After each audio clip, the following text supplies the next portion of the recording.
Alors je dirais que ce qui m'inspire le plus, c'est le fait d'avoir cette capacité de connecter les gens avec la nature et par ce biais-là leur apporter du bien-être. Il est très important de tenir compte des caractéristiques précises du lieu, par exemple sa topographie, les éléments végétaux déjà en place, s'il y a du bâti, le type d'architecture du bâti. Historique du lieu aussi, il y a des lieux parfois qui ont un historique fort. Deuxièmement, je pense qu'il est important de bien définir les souhaits de son client, bien cibler ses goûts, ses envies d'utilisation du jardin, son budget. Une fois qu'on a déterminé tous ces paramètres, c'est là où il est important d'aller puiser dans son imagination et justement aller chercher des sources d'inspiration afin de proposer des idées adaptées et originales et surtout d'arriver à combiner ces idées pour créer justement ce projet personnel, esthétique, fonctionnel et adapté à la demande du client.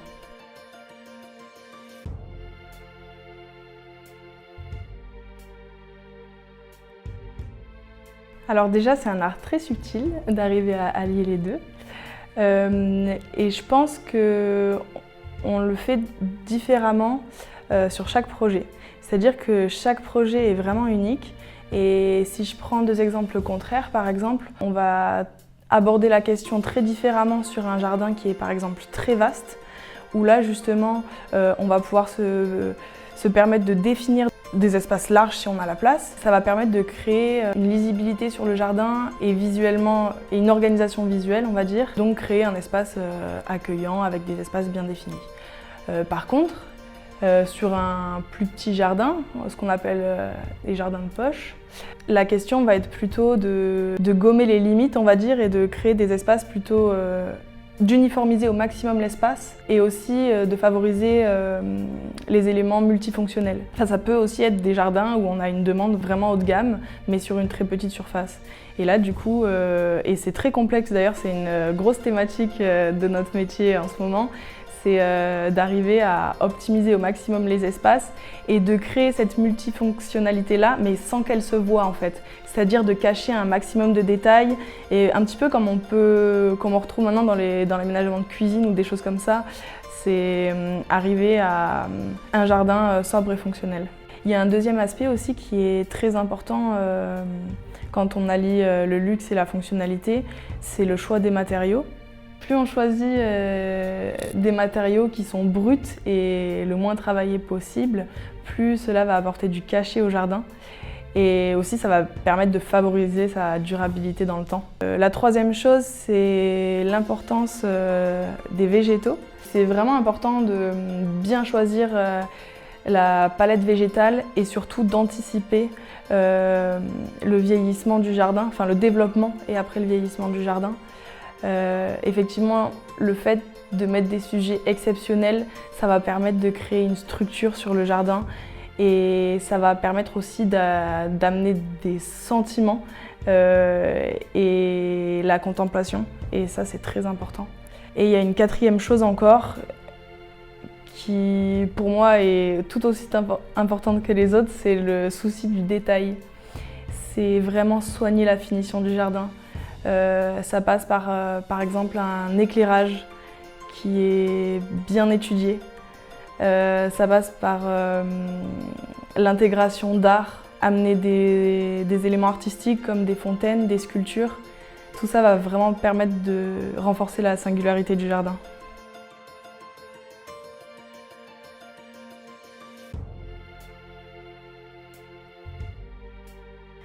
Alors pour refléter la personnalité de son client, c'est déjà très important de pouvoir le comprendre. Et pour cela, il faut vraiment prendre le temps avec lui lors des premiers échanges, justement d'approfondir ces échanges, de lui poser beaucoup de questions sur ses goûts. Et là, ça va nous permettre de capter un petit peu sa sensibilité. On va se concentrer un petit peu sur le champ lexical qu'il utilise quand il parle du jardin. Il y a aussi d'autres indicateurs qui sont plus ou moins fiables. C'est par exemple quand on va chez son client, l'agencement intérieur et l'univers qu'il a créé à l'intérieur, ça peut être aussi un indicateur sur ses goûts, sur son style. Il peut avoir son style vestimentaire aussi, mais bon, ça on va dire que c'est des indicateurs moins fiables. Ce qui compte vraiment, c'est les échanges et ce qui en ressort. ce qui peut vraiment aider à faire un projet sur mesure, c'est les étapes du projet, les étapes déterminantes du projet qui sont très importantes. C'est-à-dire que nous, on aborde le projet. Donc après cette première discussion avec le client où on a essayé de capter cette sensibilité propre à lui-même, là, nous, on va commencer par mettre nos idées sur papier, avoir une première base de réflexion. Et en fait, cette première base de réflexion, quand on va avoir cette deuxième discussion avec le client et qu'on va parler devant cette base, en fait, ça permet vraiment d'avoir un support de discussion et d'échanger sur des idées qui sont plus ou moins concrètes sur papier, ce qui est beaucoup moins flou que quand on a échangé en premier lieu sur des idées, on va dire, plus ou moins abstraites. Là, elles sont concrètes et ça nous permet de vraiment réfléchir sur la structure du projet. Donc au début, on se concentre vraiment sur l'agencement général, la structure. Et après, donc en découle d'autres rendez-vous pour l'ajustement du projet, donc il y en a plus ou moins selon les clients. Et là, nous, ça nous permet déjà d'avoir des temps de réflexion, à nous et aux clients, d'avoir des temps de réflexion qui nous permettent de mûrir le projet et d'ajuster le projet. Et donc le fait de travailler comme ça par étapes, ça permet d'avoir cet effet entonnoir et de découler sur ce projet-là qui est sur mesure et vraiment adapté aux idées de notre client.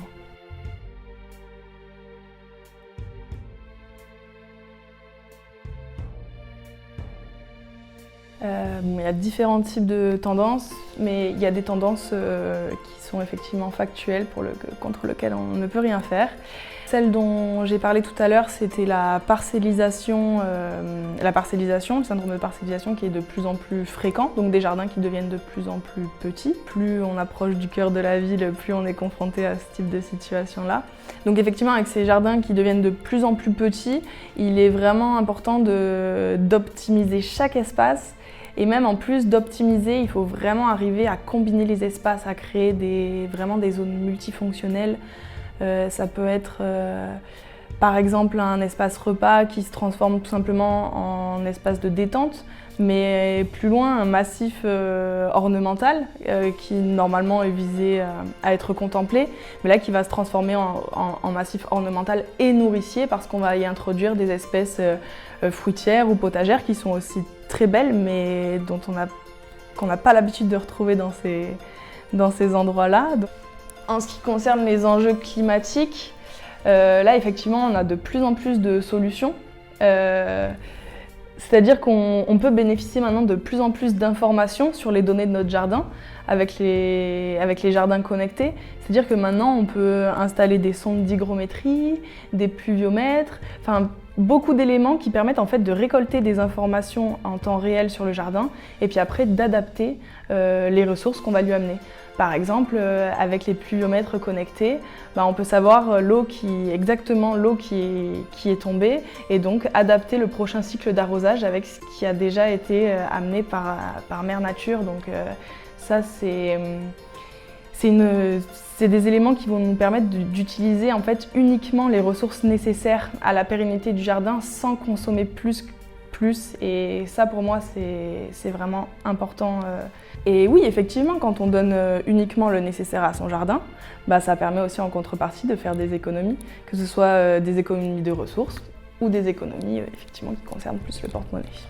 Et je pense qu'aujourd'hui, la tendance au niveau du jardin, c'est vraiment de dépasser le côté que le jardin est une extension de la maison ou la pièce de vie extérieure de l'été. C'est encore plus que ça, c'est vraiment une manière de vivre et de s'intégrer dans son environnement. Et je pense qu'il faut le réfléchir maintenant dans un sens plus large.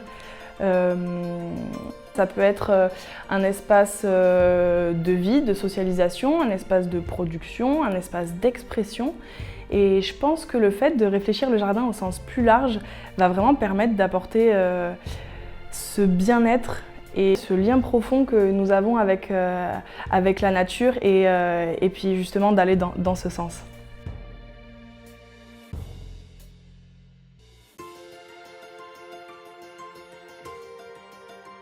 Alors oui, j'ai un projet qui me vient en tête.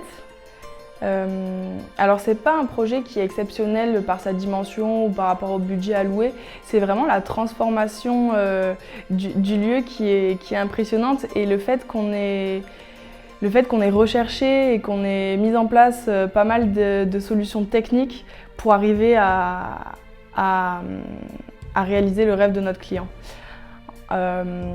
C'est un projet qui se situe sur une résidence, c'est même le toit terrasse de la résidence, donc il est situé au 5e étage de cette résidence à Montpellier. La particularité, c'est que ce sont des clients parisiens qui ont déménagé à Montpellier et qui avaient un très grand jardin à Paris avec beaucoup d'arbres et c'était un vrai écrin de verdure à Paris. Et donc ils avaient vraiment peur de déménager et de se retrouver sur un espace complètement découvert, à la vue des voisins, avec que du minéral autour et d'être étouffés par la chaleur et par la visibilité. Donc voilà, ils étaient vraiment assez préoccupés par tout ça quand ils sont venus nous voir. Oui, il y avait une contrainte de vis-à-vis car la résidence est composée de 4 bâtiments assez proches les uns des autres, donc ce qui créait vraiment un vis-à-vis assez prenant. Après, après beaucoup d'échanges, après avoir ciblé leur goût, etc. Donc nous, on a vraiment compris qu'il fallait qu'on crée un réel écrin de verdure. Donc là, on leur a proposé de travailler sur et la végétalisation du jardin et l'agencement des matériaux pour vraiment nous permettre de pouvoir optimiser chaque espace et amener un maximum de verdure. Donc c'est ce qu'on a fait. On a amené un maximum de verdure.